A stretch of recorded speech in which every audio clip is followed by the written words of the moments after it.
इस कहानी के लेखक हैं पंचम प्रकाश। कमरा नंबर 307 में अब तक आपने देखा मैं और मेरी पत्नी सविता की उस रात की दास्तान, जब हम एक्सीडेंट के बाद होटल स्वर्ग में कमरा नंबर 307 में रुके थे, जहां सविता के लिए वो रात बेहद ही खौफनाक रही।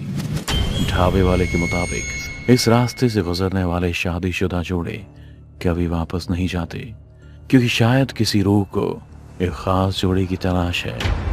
पर हम तो वहां से सही सलामत निकल गए, इस बात से अनजान कि अब तू नहीं बल्कि हमारे साथ भी कोई है जिसकी हमें भनक नहीं थी। फिर सविता की जिद करने पर हम अपने फार्म हाउस चले गए, जो हमारे शहर वाले घर से काफी दूर था। सब कुछ अच्छा चल रहा था। खाना खाने के बाद हमारा रोमांस करने का भी प्लान बना, पर जैसे ही हमारा प्यार परवान चढ़ता बत्ती गुल हो गई और अचानक से टॉमी अजीब तरह से भौंकने लगा। सविता भी मुझे कहीं नहीं दिख रही थी। तभी टॉमी के भौंकने की आवाज बंद हुई और सविता जोर से चीख पड़ी। पहुंचने पर मैंने देखा कि टॉमी को किसी ने मार दिया है। उस वक्त मेरे फार्म हाउस की देखभाल करने वाले श्याम के भी होश उड़े हुए थे। उसकी नजर सविता पर ही टिकी थी। सविता को मैंने अंदर ले जाकर सुला दिया था, पर ना जाने क्यों वो आधी रात में उठ उस बगल वाले कमरे में चली गई और अलमारी से एक वाइट गाउन पहन सीधे फार्म हाउस के पीछे जंगल में चली गई, जहां सविता श्याम को मारने की कोशिश करती है। पर जैसे मैंने उसे पुकारा वो बेहोश हो गई।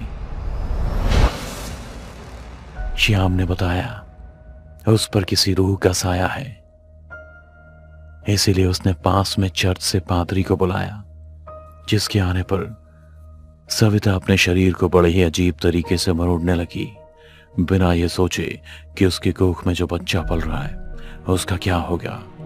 फिर जैसे पादरी ने प्रे करना शुरू किया, सविता तड़पने लगी और इसके अंदर छुपी रूह ने अपना असली रूप यानी कनिका का रूप ले लिया और मेरी पत्नी सविता को लेकर रहस्यमयी दरवाजे के उस पार वापस से कमरा नंबर 307 में चली गई और आप लोगों के लिए छोड़ गई एक सवाल कि आखिर कौन है कनिका और उससे मेरा क्या रिश्ता था, जिसकी सजा आज सविता को भोगनी पड़ रही है।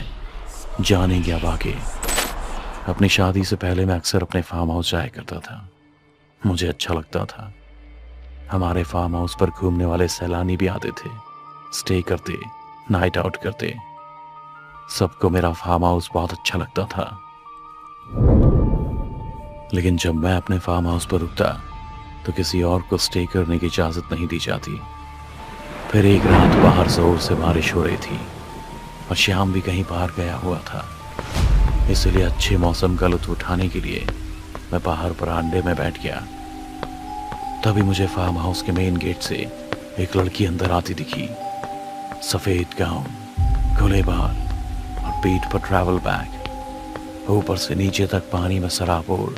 जैसे जैसे वो मेरी तरफ आ रही थी वैसे वैसे मैं उसकी सुरमई आंखों में डूबता जा रहा था। तभी उसने कहा, एक्सक्यूज मी, क्या मुझे यहाँ पर कुछ दिनों का रेस्ट मिल सकता है? Actually I am traveller writer जो इधर घूमने आई थी। वो बारिश शुरू हो गई तो किसी ने मुझे यहाँ का पता बता दिया। वो लड़की बारिश में खड़ी अपनी बातें कहे जा रही थी। मैं भी उसकी निगाहों में खोया हुआ था। तभी उसने फिर कहा, एक्सक्यूज मी, मैं यहाँ रुक सकती हूँ या नहीं? इस बार उसके थोड़ा जोर से पूछने के बाद मेरा ध्यान गया कि वो बारिश में भीग रही है। अरे बाबा, कर लेना स्टे, यहाँ ऊपर शेड में आ जाओ, भीग रही हो तुम। थैंक्स टू गॉड, तुम्हें पता तो चला कि मैं भीग रही हूँ। इतना कहते हुए वो ऊपर बरामदे में आ गई। मैंने उसे टॉवल और उसके साथ ही अपनी टी शर्ट और शॉर्ट्स भी ला कर दिए, क्योंकि उसके कपड़ों के साथ साथ सामान भी इस तेज बरसात में भीग गए थे। वो वही टॉवल से अपने बालों को सुखाने लगी। मैं भी चुपचाप पानी में सराबोर उसके भीगे बदन को निहारने लगा। तभी वो बोली, अब कपड़े भी यही बदल लूं या यहाँ कोई रूम भी है? अरे है ना रूम, आओ दिखाता हूँ। मैंने पहले अपने बगल वाला रूम दे दिया और मैं अपने रूम में चला गया। कुछ देर बाद मुझे किचन से आवाज सुनाई दी। मुझे ऐसा लगा कि श्याम आ गया, पर जैसे ही बाहर निकला तो वहां वो लड़की थी, टी शर्ट शॉर्ट और खुले बाल में तो वो पहले से भी ज्यादा खूबसूरत लग रही थी। मुझे देखते ही उसने पूछा, नाम क्या है तुम्हारा? जैसे ही मैंने उसे अपना नाम विनोद बताया, वो कहने लगी, काफी ओल्ड है इसीलिए मुझे विनू कहेगी। श्याम के आने तक उसे ऐसा लग रहा था कि मैं यहाँ का नौकर हूँ, पर जैसे ही उसे पता चला कि फार्म हाउस ही मेरा है तो वो थोड़ा सहज हो गई। पर जल्दी ही पहले वाले अवतार में वापस भी आ गई, जैसे ना तो मैं उसके लिए नया हूँ और ना ही तो जगह। हम दोनों के बीच काफ़ी बातें होने लगी। मैंने उसे आसपास की सभी जगह का टूर भी कराया। अब हम दोनों रात रात भर साथ में मूवी भी देखने लगे। इस बीच हमें ध्यान ही नहीं रहता कि हम एक ही कमरे में सो गए। एक रात कनिका और मैं हॉरर मूवी देख रहे थे, तभी डर के मारे वो मेरे बेहद करीब आ गई, इतना कि हम दोनों खुद को रोक ही नहीं पाए। इन सभी चीजों के बीच में यह भूल ही गया कि कुछ हफ्तों बाद मेरी शादी है। एक दिन कनिका बहुत ही खुश होकर मेरे पास आई कि विनू, मुझे कुछ बताना है। पर तभी मेरी माँ का कॉल आ गया, जो मुझे वापस घर बुला रही थी, क्योंकि मेरी शादी में अब सिर्फ 15 ही दिन बचे थे। मेरी इन बातों को सुन कनिका की आंख आंसू से टकबका गई। कॉल रख के जैसे ही मैंने उसके पास जाना चाहा, उसने उंगली दिखाते हुए मुझे रोक दिया। स्टॉप विनू, अब और नहीं। तुम्हारे लिए ये सब टाइम पास होगा, पर मेरे लिए नहीं। इतना कहते ही उसने अपना थोड़ा बहुत सामान लिया और निकल गई। ना तो मैं जान पाया कि वो क्या कहने वाली थी, और ना ही मैं उसे समझा पाया कि मेरे लिए भी सब टाइम पास नहीं था। पर मैं शादी से मना नहीं कर सकता था, इसलिए मैं भी वहां से अपने घर के लिए निकल गया। अपनी पूरी दास्तां पादरी को सुनाते हुए मैंने कहा, मुझे समझ नहीं आ रहा कि अगर उसे मेरे की ऐसी दिक्कत है तो मेरी जगह वो सविता को क्यों चोट पहुंचा रही है, और वो उसे उस कमरे में क्यों ले गई जहां हम उस रात रुके थे। फादर, आखिर कनिका मरी कैसे? मेरी बात सुन फादर ने कहा, मुझे लगता है तुम्हें भी वहां जाना चाहिए जहां वो सविता को लेकर गई है। वहीं तुम्हें अपने सवालों का जवाब मिलेगा। फादर की बात खत्म होते ही मैं सीधे होटल स्वर्ग के लिए निकल पड़ा। मुझे याद नहीं कि मैंने अपनी जिंदगी में कभी इससे तेज गाड़ी चलाई थी। वहां पहुंचते ही मैंने पाया कि होटल स्वर्ग उस रात से बिल्कुल अलग है। उस रात इस होटल में चमक थी, पर आज ये बिल्कुल वीरान है, मानो जैसे यहां सालों से कोई नहीं आया हो। और होटल का दरवाजा भी बंद था। जैसे ही उसे खोलने के लिए मैंने अपना हाथ आगे बढ़ाया, तभी दरवाजा एक झटके में अपने आप खुल गया। मेरी तो डर से रूह कांप गई। मैं भागता हुआ रिसेप्शन के पास पहुंचा, जहां पहले की तरह कोई नहीं था। फिर मुझे वो कमरा याद आया जहां से पहले वो अधेड़ उम्र का आदमी निकला था। उस कमरे की तरफ मैं जैसे ही बढ़ा, मेरा चेहरा मकड़ी के मोटे जाल में फंस गया और मेरे चेहरे पर मकड़ियां चलने लगी। जैसे तैसे मैं उस कमरे के पास पहुंचा, जिसका दरवाजा खोलते ही अंदर से निकलने वाले चमगादड़ के झुंड ने मुझे जमीन पर गिरने पर मजबूर कर दिया, जिस पर से काली बिल्ली मुझे नोचते हुए ऊपर भाग गई। मेरे शरीर से लेकर चेहरे तक पर खरोंच के लाल निशान उभर आए थे। अंदर घुसते ही मैंने पाया कि एक दीवार पर एक धूल खाई हुई तस्वीर लगी है, जिसमें उस अधेड़ उम्र के आदमी के दाएं बाएं दोनों तरफ कनिका है। पर कनिका उसके साथ है ही क्यों? क्या रिश्ता है उसका इसके साथ? मुझे कुछ भी समझ नहीं आ रहा था।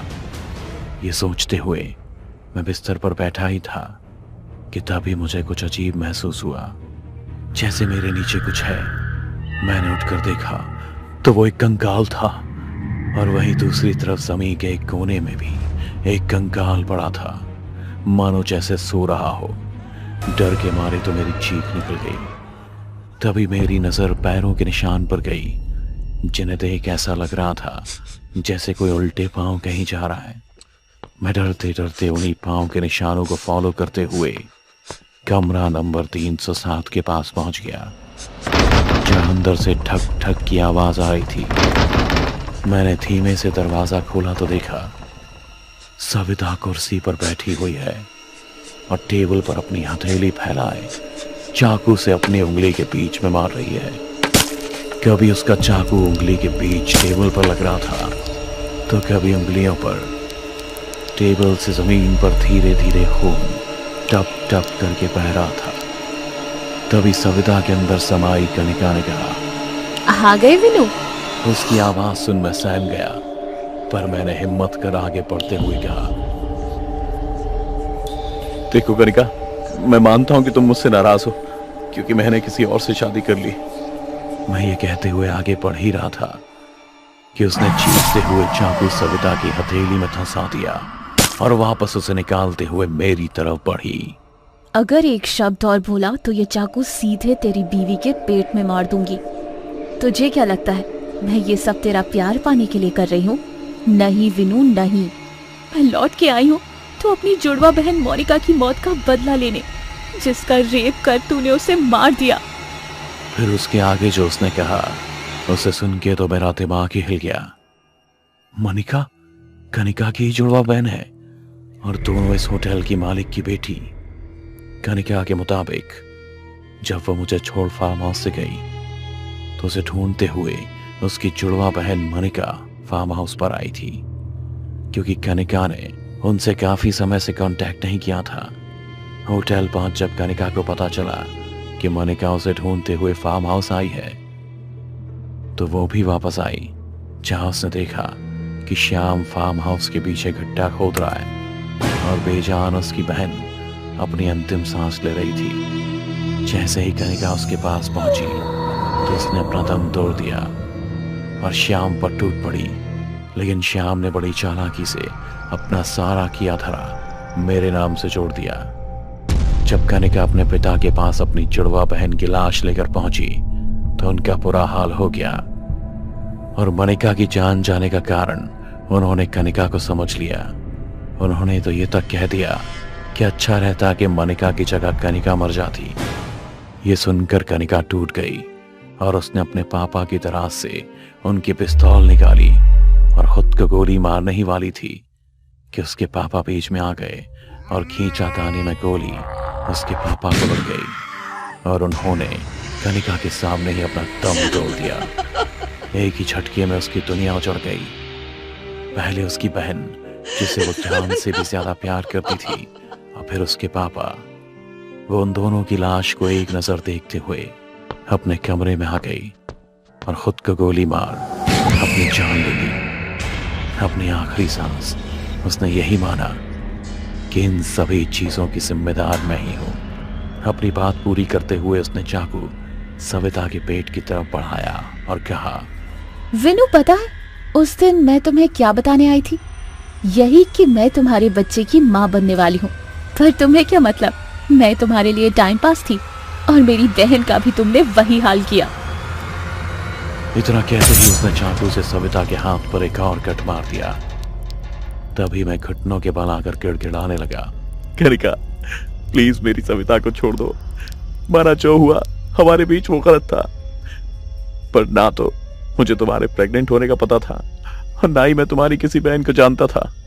इतना सुनते ही उसने मुझे गले से पकड़कर दीवार से सटा दिया और दर्द भरी आवाज में चीखने लगी। उसकी आवाज सुन मेरी रूह कांप गई। फिर भी मैंने किसी भी तरह तड़पते हुए कहा, कनिका भले मुझे और सविता को मार दो, तुम्हें सुकून मिल जाए, पर तुम्हारा बदला पूरा नहीं होगा, क्योंकि तुम्हें जान से मारने के बाद मैं भी वहां से चला गया। इतना सुनते ही उसने मेरे गले को छोड़ दिया और जोर जोर से चीखने लगी और सविता के शरीर को फिर से मरोड़ने लगी। ऐसा लग रहा था जैसे वो मेरे बच्चे को मार देना चाहती है। मैं उससे लड़ नहीं सकता था क्योंकि वो शरीर मेरी ही बीवी का है, इसीलिए मैं उसके सामने गिड़गिड़ाने लगा, कनिका अगर मुझे तुम्हारी प्रेगनेंसी के बारे में पता होता तो मैं तुम्हें कभी अकेला नहीं छोड़ता। और उस वक्त भले ही मैंने तुम्हारा साथ नहीं दिया, पर आज दे सकता हूं। तुम्हारी बहन के हत्यारे को तुम्हें सौंप के अपनी गलती सुधारने का एक मौका दे दो कनिका, और मेरे बीवी और बच्चों को छोड़ दो। इतना सुनते ही वो तेजी से मेरी तरफ बढ़ी और फिर से मुझे गले से पकड़ते हुए दीवार से सटा दिया। अगर इस बार पीछे हटे तो न सविता बचेगी और न ही उसके पेट का बच्चा। इतना कहते ही सविता बेजान होकर मेरे ऊपर गिर पड़ी। उसके हाथ से अभी भी खून निकल रहा था। मैंने अपनी जेब से रुमाल निकाला और उसके हाथ में बांध दिया। फिर श्याम को कॉल लगाकर मैंने कहा, श्याम, चलते चलते तुम होटल स्वर्ग के कमरा नंबर 307 में आ जाओ, सविता को हॉस्पिटल लेकर जाना है।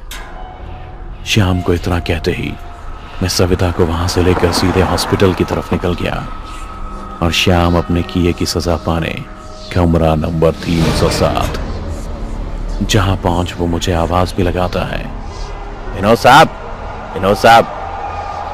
लगता है चले गए वो। जब मैं ऐसा नहीं दिखता हो तो वो दरवाजा बंद कर बाहर आता है और वहीं खड़ा हो एक बीड़ी चलाता है। एक कचले वो आगे बढ़ने ही वाला होता है कि कमरा नंबर 307 का वो दरवाजा चरमराते हुए खुल जाता है, जिसे देखने के लिए श्याम जैसे ही पीछे मुड़ता है, एक हाथ उसे कमरे के अंदर खींच लेता है और श्याम की एक चीख के साथ कमरा नंबर 307 का दरवाजा बंद। डर से भरी ऐसी कहानी को देखते रहने के लिए अभी सब्सक्राइब करें टोरो टीवी हॉरर हिंदी। और अगर आप चाहते हैं कि आपकी भी डरावनी कहानी देखें दुनिया वाले, तो अभी भेजिए अपनी कहानी टोरो टीवी के मेल एड्रेस पर। हो सकता है अगली रूह कपा देने वाली कहानी आपकी हो।